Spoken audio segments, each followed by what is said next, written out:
kung ano pang mga kontrabando kaya niyang ipusli. Now, I'm telling you, under my watch, araw-araw kitang patatawagin dito. Maniwala ka sa hindi.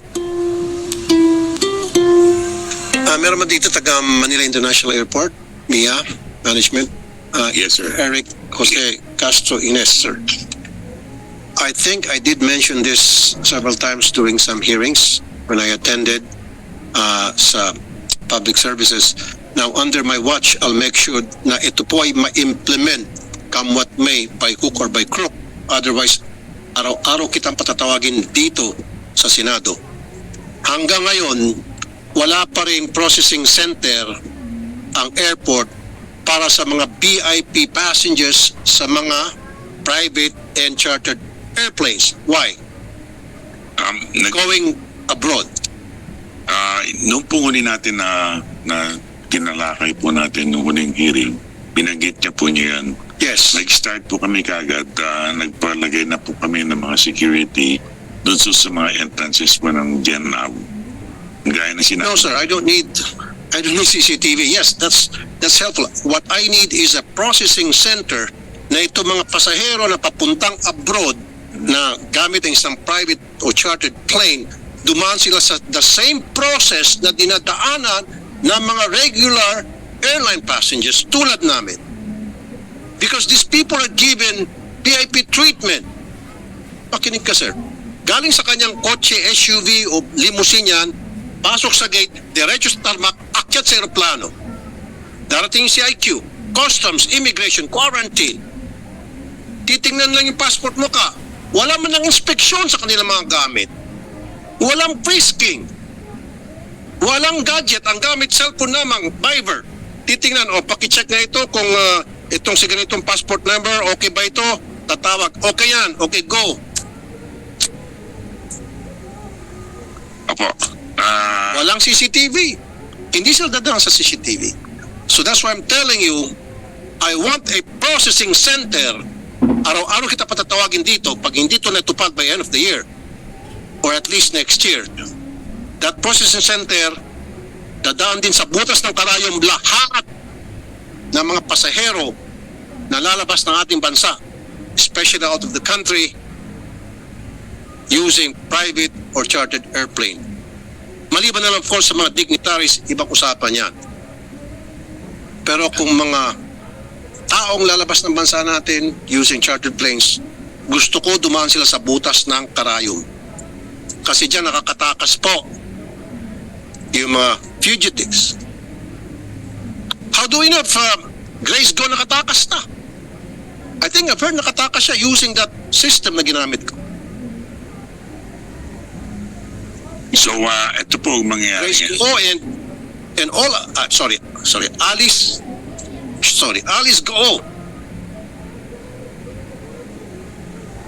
and all other blacklisted personalities. Mamaya explain ko sa inyo paano nakatakas. O so bakit? Kailan po tayo magkakaroon ng processing center? Ito po ang pinaplano na po namin. Come September 14 po, ay turn over na po namin yung GenAv sa bagong concessionaire po natin. At sino po yun? At ito po yung NNIC, yung New Nairia Infra Corporation, which is composed of San Miguel and Incheon Airport. Nabanggit na po namin doon sa security group nila itong pong issue na ito. Okay. At gagawa po sila ng paraan at pinag-uusapan na sa lukuyan po namin yung paano namin i-restrictuhan po yung mga entrances sa GenAv area. So habang pinaplano ninyo paano makaset up ng processing center, pinag-usapan niyo paano istiktuhan. Sige nga po, pakibanggit sa akin paano niyo po istiktuhan for the meantime. Ibabanggit ko na po sa Miguel o sa NNIC yung po mismo, even while we speak, siguro, mamaya may nakaredy ng private plane dyan, papunta ng Hong Kong, papuntang Japan, papuntang China, Indonesia, etc. So pansamantala, ano po yung in place nyo na istiktuhan? Sabi nyo nga po. Mula po nung nag-usap po tayo, nag-deploy po kami ng mga security guards. Talaga mahigpit na po. At chinecheck na po yung mga passes na pumapasok. So, Security guards. Yun po. Okay, ano po yung checking ginagawa po ng security Yung guards? security guard po yan is composed of the Airport Police Department. Okay. and that is backed up by the Philippine National Police. Okay, ano pong klaseng pag-stick yung ginagawa ng mga security guards? Tinitingnan po lahat yung mga identification po, yung mga pumapasok po sa general aviation area. Okay. That's one. Yung kanilang mga gamit, chine-check ba? Ah, Binubusisi ba? Kinakapkapan ba sila? sa masamang palad po ay hindi pa po namin yung Exactly, sa kasamang pala din din. So, ibig sabihin, pwede siyang magdala ng droga, bomba, at kung ano pang mga kontrabando, kaya niyang ipuslit. Ginto, pera. Opo. Yes, sir. So, guys, we will have to discuss this very, very thoroughly. Very, very thoroughly. Yes. How thoroughly would it be, sir? Well, definitely po, when we turn over the aviation, Keep saying we turn over. Parang gusto mo na agad ipasa yung responsibilidad na ito na kung saan na kayo nagkulang. I want it now. yes, sir. So, ang gagawin po So tell me something na gusto ko effective immediately, as in now o yesterday pa dapat, na meron na talagang pag-stick to make sure na itong mga pasahero sa mga chartered airlines o chartered planes ay nakakapkapan, na inspeksyon yung kanilang mga gamit para hindi sila makapagpuslit ng kontrabando. Opo. Sa ngayon po, ang mga pumapasok po ngayon ay karamihan po kung hindi po sana isasama ng loob. Hindi ko sasama ng loob. Hindi alam ko po. Banggitin niyo lang po sa amin. Pagkat ito po ay mga tinatawag natin mga medyo mga VIPs po natin nasa gobyerno po. VIP sa gobyerno. Sino-sino po ito? Huwag kayong matakot. Well, anyway, Anong pangalan po tumataga gobyerno? Go ahead, mention their names. ibabanggit ko po sa inyo. Bigyan niyo po sa aking listahan kung natatakot kayo. Hindi naman po. Shouldn't be kasi lalo itong mga taga-gobyerno, niluklok sila ng taong bayan, tapos what makes them so special? Samantala yung mga bumoto sa kanila, dumadaan sa proseso, dumadaan sa butas na kalayom, tapos itong mga niluklok na mga ordinaryong tao, ito ang bibigyan ng super VIP treatment? Heck no. It shouldn't be that way. Anyway po, we will have to review again po immediately yung mga sinasabi po nyo at isi-center na po namin. Kaya nga sir, so give me a game plan. Paano niyo po Yes, sir. gagawin yun? I Yes, want sir. to hear it now. I want the public to hear it. Ano po yung plano para masiguro kasama din po sa national security yan. Yung sinasabi nga kanina, para hindi makalabas-masok ang mga taong blacklisted, ang mga criminal, whether domestic or foreign, in and out of the country gamit ang ating mga airport through chartered airplanes or private airplanes. Dalawang gate po yung National security itong pinag-usapan natin. Yes, sir. Dalawang gate po ang ating pinababantayan mo ngayon. Yung tinatawag natin yung Delta Gate at saka tinatawag natin yung kabilang gate doon sa may bandang southern part to ng gate. Kaya ngayon ang gagawin po namin ngayon is itatayo na po namin yung processing center. Okay. Ang customs po naka-ready po mag-deploy ng mobile na pang-x-ray. No, gusto ko po yung process center dahil one, Yes, sir. parang katulad lang sa regular Yes, sir. passengers. Yes, sir. Magkakaroon ng processing center para i-check sila, i-x-ray ang kanilang mga gamit, and then two, dadaan din sila sa isang immigration booth, Yes, sir. di ba? Opo. Para ma-check yung kanilang records, yung kanilang passport, mga dokumento, biometrics and all, and with CCTV camera. Ganun ang gusto ko po mangyari. Opo. Diba? And then customs, x-ray yung kanilang mga gamit para matingnan kung ano laman ng mga kanilang gamit. Malay natin, pinupusit na pala dyan. Droga, baril, granada. Magdi-deploy po ang mobile x-rays po ang customs. That's one. And when that's going to happen, sir? Well, we can tell them anytime po, naka-ready na No, not anytime today, sana kung pwede.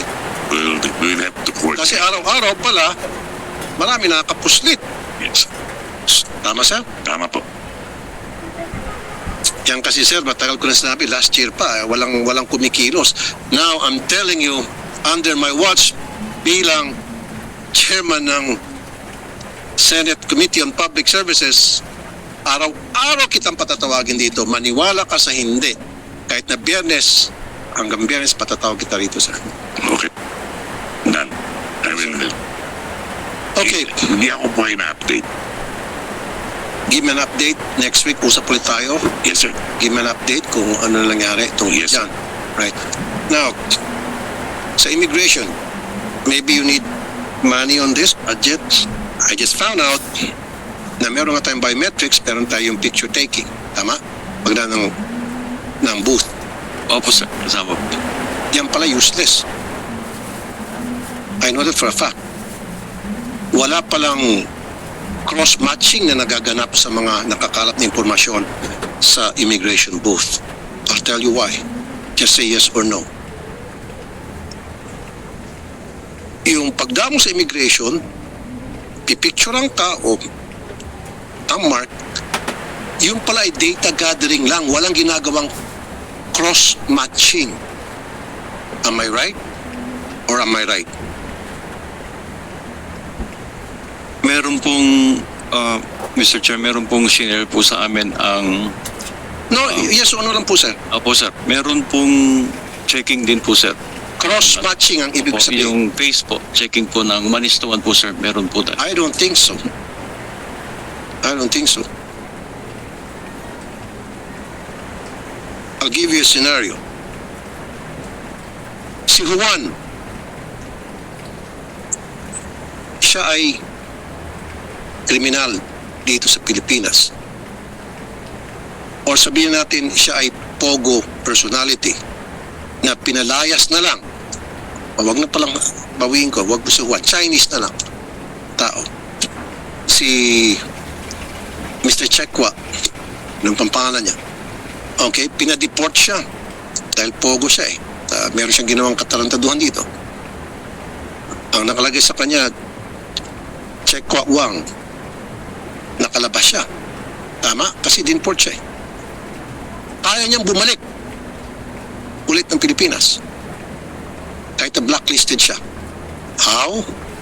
All he needs to do is kuha siya ng passport ulit. Yung pa rin yung picture niya, papalitan na yung pangalan niya, lulusot na kasi wala nang cross-matching. Unlike sa ibang bansa, pag pareho pa rin yung mukha mo sa passport mo at fingerprint, magkakaroon ng cross-matching, pagdaan mo sa gate, huli ka. Dito sa atin hindi. One to sawa.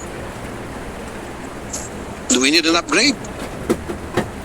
Do we need to modernize the system that you have in place right now? Yes sir, yun po yung kailangan po na i-upgrade sir. Kasi limited lang po yung capacity po nung yung matching natin. Kasi 1:1, pag 1:20 sir, talagang hirap na po. Kaya So what do you mean 1:1 and versus 1:many? halimbawa po, pangalan ko na checkin doon sa maraming nasa list na nasa database, maraming tao, maraming muka.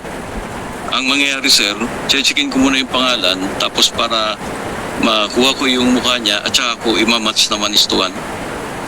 Pero yung magmamatch siya po siya ng 1:many na parati. Pag Yes. lalo po na pag nagpalit siya sir ng pangalan, kahit isang letter lang o dalawang letter, Hindi na region. hindi na po makikita yon. Lalo Yung pag- sasabi ko, so ibig sabihin, yung pa rin yung mukha niya sa passport niya, pero ang pinalitan lang pangalan niya o first name man lang, wala na. Lusot na siya.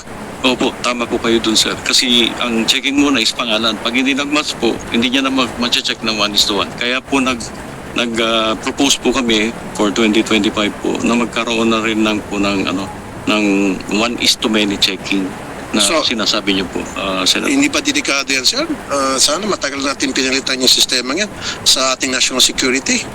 So any terrorist, for that matter, kahit na meron ng nakalagay sa bulletin ng Interpol na ito ay terrorist, na declared as terrorist, ito yung pangalan niya, nagpalit lang siya ng pangalan, lusot na siya sa atin. Opo sir, yun po yung isa po sa mga pinopose po namin sir. Actually po dito po sa e-gate po sir na bago, may capability po, may na Cross-matching. Opo, may cross-matching na po. Yung para po sa mga e-gate lang. Anong pinagkaiba ng e-gate sa yung sa pinaka-booth ng immigration? Yun po, sa booth po, may mga interview po na mangyayari pa doon sa manual po na counter. Compared po doon sa machine, meron na po siyang pre-assessment na mangyayari before pa siya dumating. Integrated na po tayo doon sa ginawa po ng DICT, yung ibig sabihin e-travel. integrated? Opo. Doon pa lang po sa e-travel, match-check na po yung background niya. And then from there, makakapasok na siya. And using the e-gate, Hindi.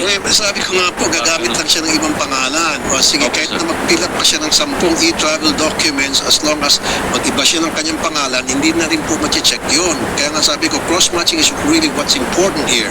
Yes, sir. Kasama. Kasi yung inyo pong sistema dyan ngayon sa immigration ay data gathering lang. Ginagather lang yung data, pero hindi po kino-cross-match.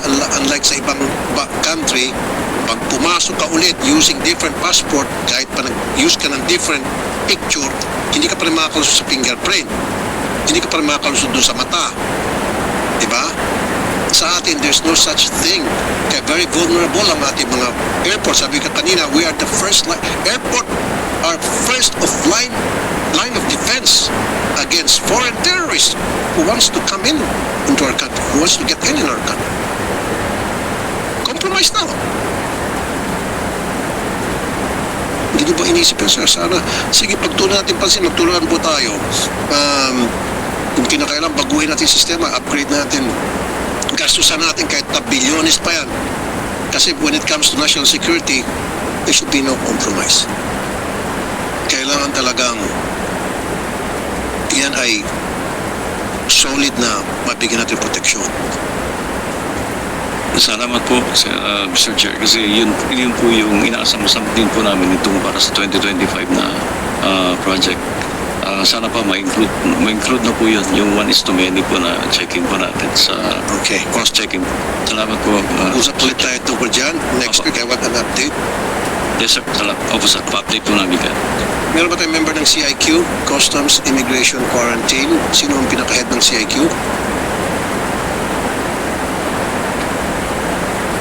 Wala. Customs, Immigration, Quarantine. Ikaw lang pinala sa Immigration? Nobody else? Kasama ko po, sir, si Mr. Dennis. Siya po yung technical assistant ni Commissioner po for operation po sa International Airport Immigration po. Run me the process kung papaano po ang nagiging takbo ng transaksyon once na umakyat po yung CIQ sa isang chartered plane. Customs Immigration Quarantine niya. Tama?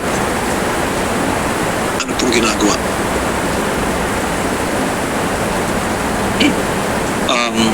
If I may, sir, pwede po, sir, na i-samahan po ako ni Sir Dennis. Siya po yung nakakalam ng full operation po sa airport, kung paano po yung sa chartered flights na operation po nila. Sige po. Okay lang po.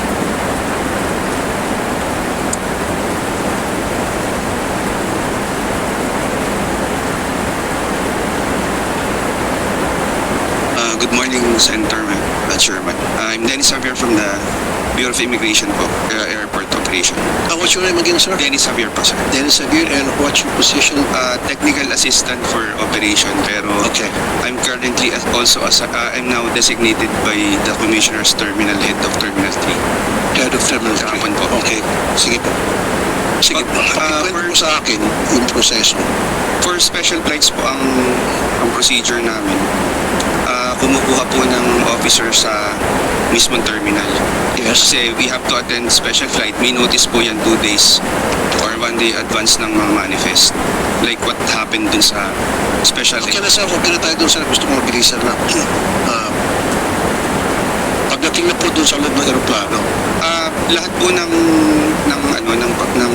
laman ng eroplano, bago sila mag-close ng door, ini-inspect po ng officer yan. So, kung may sasakyan, yes, with the passenger po na, sir. Passengers. bali ang officer po nasa site bago dumating yung mga passengers, kailangan mauna po kami para pagdating po nila ipaprocess po sila ng mga officers. Okay. Sige po. Nauna na kayo doon. Ilang kayo? Tatlo? From the Customs, Immigration, Apo. Quarantine. Tatlo palagi yan, tama? It must be 3 Apo. at all times. IQ, apo. Okay. Pero may balita ko, minsan isa lang, dalawa. But anyway, it's another story. Now, run with the process. Yung ginagawa, Pagpasok nyo ng VIP passengers, yung VIP passengers po, bali dala kami ng service mismo ng handler ng aircraft. So, maghihiwalay kami ng sasakyan, dadating kami ron. Pagdating nila, we will inspect their documents. Tapos Documents. na-check na po namin yan sa... And inspect the documents, of course, meron kayong hawak na cellphone ninyo, tama? Apo, bali, yung mga nasa manifest po, chinecheck na po namin yan prior departure for special flight. Kahit po diplomatic siya, basta special flight po siya, nakahiwalay po siya sa commercial terminal. Pero check niyo yung manifest, I-reconcile po namin yung passport. passport, Opo. and then, Titingnan namin yung bago po namin yan ma-check na-check na po yan sa mismong airport namin, sa office namin. Chinecheck namin yung mukha ng pasahero doon sa passport kasi hinihingi po namin yung data page ng passport. kaya nga, pero hindi na siya dumadaan sa biometrics, hindi siya pinipicture ng fingerprint, tama? Wala na pong Wala na, kaya nga, kasi wala naman kayong dalang wala po kasi kaming equipment for remote or mobile correct. You processing. don't have that. All you have is your cell phone, Opo. personal cell phone, pa kuminsan, ano po? So, yun po yung isang Hindi, personal cell phone, pa kuminsan. Opo, cellphone po, tumatawag pa po kami sa space namin para Nakakabala naman sa inyo, tatawag pa kayo. Dapat Sir, di na. pagka may mga discrepancy, sir, lalo na kung may ibang na-add sa manifest, we make sure, the officer make sure na talagang ma-check niya yung pangalan ng tao at yung passport. Pinipicturean po namin, tapos pinadadala namin sa mismong base or doon sa mismong terminal. Correct. Pero dahil walang cross-matching at tawag-tawag lang, so nandoon yung possibility or 99.999% na makakalusot ngayon na pag-usapan namin natin kanina dito ang isang taong na dapat hindi makalabas ng bansa. Because of that procedure, unlike kung siya ay dumaan sa processing center tulad ng ginagawa ko sa lahat. Diba? So, sige. Pag meron tayong processing center, mas madali na ma-check itong mga VIP passengers, tama? Opo, sir. Mas madali sa They will process. be processed the same as a terminal processing po sa counter. Kasi meron din counter doon na nakalagay, dadaan din talaga sila with the biometrics, the facial photo. Parang magkakaroon po ng yung pong proposal nyo po kasi last time dun sa special area for the special flights. Talagang they have to pass through the x-ray, dadaan sila sa immigration, may customs, may quarantine po. Correct. Now, ang isang kriminal o ang isang taong merong warrant of arrest at nakatim rin sa immigration na wag palalabasin, whether that is a foreigner or a local Pilipino, kaya pa rin lumusot makalabas ng bansa because yung system in place right now is weak. Based doon sa na-mention itong taga-MIA at based sa na-mention ninyo.